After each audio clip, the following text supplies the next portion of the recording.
So we're still on Tempted in the Garden based on Genesis 3. Satan, in the form of a serpent, tempts Eve. Are you sure God said not to eat the fruit?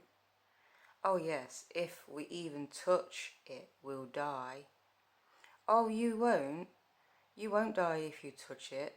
See? And if you eat it, you will be wise, just like God.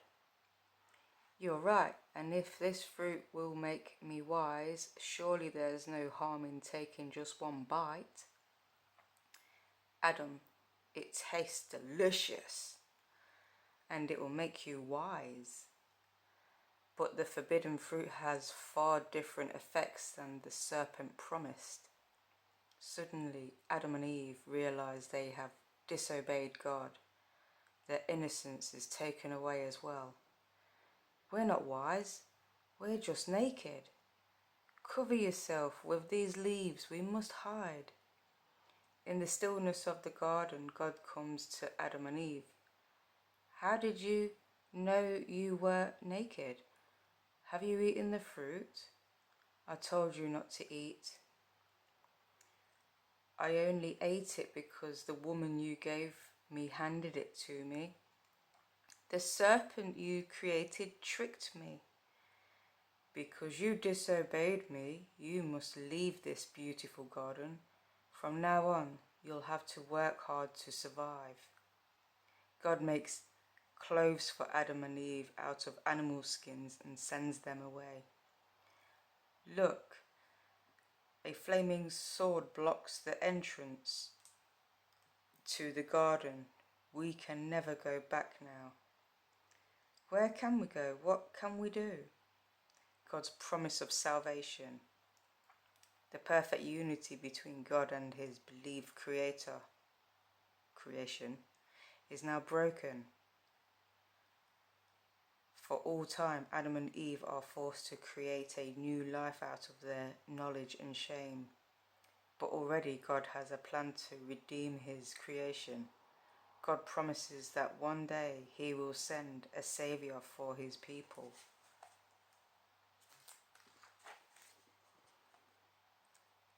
Brothers' blood cry, based on Genesis 4 and 5.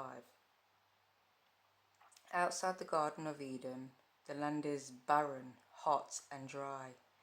Weary, alone and frightened, Adam and Eve search until they find a place to make a home.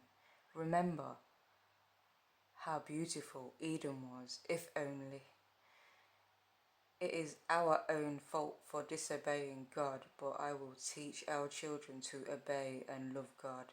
If I can help it, they won't repeat our mistake. So Adam teaches their sons Cain and Abel about God. God made the earth and everything we have. God even gave me my little lamb. Sheep are dumb. How can I thank him? When you're older, Abel, you can give God the best of your flock. He told us we should make sacrifices to show our thankfulness. As the boys grew to manhood, Abel plans for the day when he can give his thanks offering to God, but Cain thinks only of his crops. If Abel gives God a sacrifice, I'll have to offer one too. God is pleased with Abel's gift, but Cain's grudging spirit displeases God. Why should God be happy with Abel and not with me? It's not fair. As long as Abel is around, he'll always be favourite. God told me I could choose to have power over my sin, but I'd rather choose not to have a brother. Cain gives in to his jealousy and kills his brother. Now I just need to pretend I don't know anything about Abel's death. But God calls out to Cain, Cain, where is your brother? I don't know.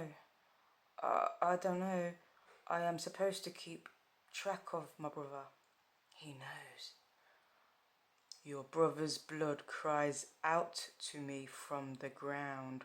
From now on, the ground will yield no fruit for you, and you will wander the earth until your death. Please God, this punishment is more than I can take.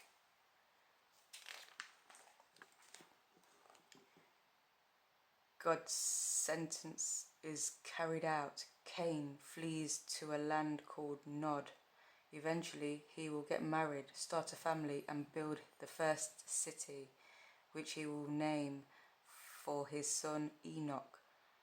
But in the meantime, Adam and Eve are heartbroken over losing both of their sons. Our house is so empty now, Adam. Will we always be alone like this? We brought this tragedy on ourselves, so did Cain.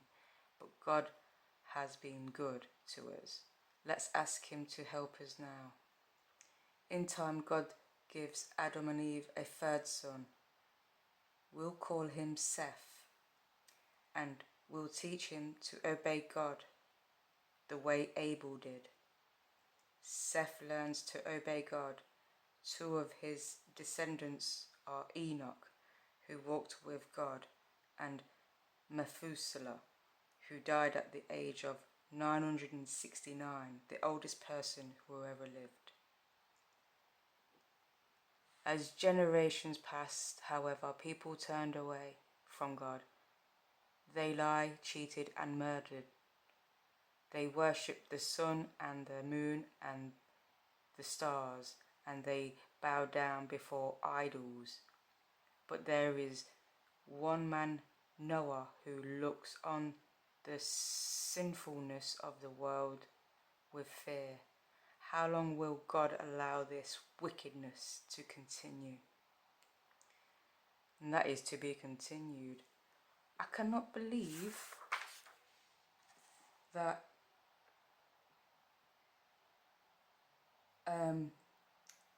Abel got killed by his brother because of his jealousy. So Cain is the bad guy here. All because he wanted to be just as good as Abel. That's crazy. And then Cain has a son named Enoch. That's crazy as well. I must learn about Enoch. So what I'm getting from this is where we're at in life right now. This page here. Because we're worshipping idols. The sun, the moon and the stars. And we're supposed to worship God. Yeah, if you look forward to listening to some more of this book, come back to this channel and I'll read some more. And thank you again for listening. I'm sorry if it was a bit of a quiet video, but I'm very grateful you're here. Have a blessed day. Thank you so much.